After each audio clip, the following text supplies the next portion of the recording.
గాజు పగిలే కొద్దీ పదునెక్కుద్ది డైలాగ్తో టీజర్కు వ్యూస్తో కూడా పదును పెట్టాడు పవర్ స్టార్ పవన్ కళ్యాణ్.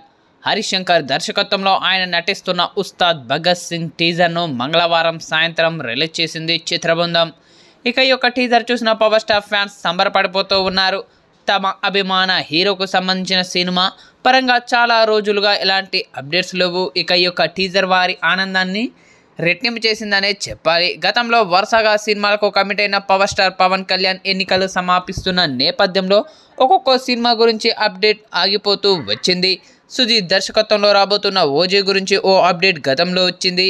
ఇక ఇప్పుడు హరిశంకర్ దర్శకత్వంలో వస్తున్న ఉస్తాద్ భగత్ సింగ్ సినిమా గురించి అభిమానులు ఎన్నో అంచనాలు కూడా పెట్టుకున్నారని చెప్పాలి. ఇక ఈ యొక్క మూవీ నుంచి అప్డేట్ ఎప్పుడు వస్తుందా అని వారు కళ్ళు కాయలు కాచేలా ఎదురు చూశారని చెప్పాలి. ఇక 2012లో వీరి కాంబోలో వచ్చిన గబ్బర్ సింగ్ బాక్సాఫీస్ రికార్డులను తిరగరాసింది. ఇక అప్పటి నుంచి దాదాపు 12 ఏళ్లకు పైగా వీరి కాంబో రాలేదు. ఇక ఇప్పుడు వస్తున్న ఉస్తాద్ భగత్ సింగ్ మూవీపై భారీ అంచనాలే నెలకొని ఉన్నాయని చెప్పాలి. ఇక టీజర్లో పవన్ కళ్యాణ్ చెప్పిన డైలాగ్స్ అయితే చాలా అద్భుతంగా ఉన్నాయని చెప్పాలి. ఇక విలన్ నీ రేంజ్ ఇది అంటూ టీ గ్లాస్ కింద పడేగా గాజు పగిలే కొద్దీ పదునెక్కుద్ది అంటూ పవన్ కళ్యాణ్ గాజుతో విలన్ ఫేస్ పై దాడి చేయడం కనిపిస్తూ ఉంది. ఆ తర్వాత ఖచ్చితంగా గుర్తుపెట్టుకో, గాజు అంటే సైజు కాదు సైన్యం అనే డైలాగ్ టీజర్కు పొలిటికల్ టచ్ ఇచ్చిందనే చెప్పాలి. మొత్తంగా తాజాగా విడుదలైన ఈ యొక్క టీజర్ మాత్రం నెట్టింట్లో తెగ చెక్కలు కొడుతూ ఉంది.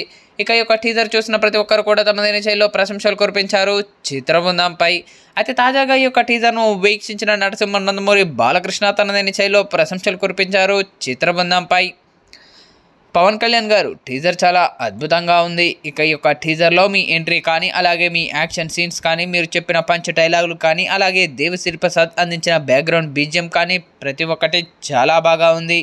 పక్కా ఈ యొక్క టీజర్ మరెన్నో రికార్డులను క్రియేట్ చేయాలని మనస్ఫూర్తిగా కోరుకుంటున్నాను అంటూ బాలయ్యబాబు గారు చేసిన ఈ వ్యాఖ్యలు ఇప్పుడు సోషల్ మీడియాలో వైరల్గా మారుతూ ఉన్నాయి.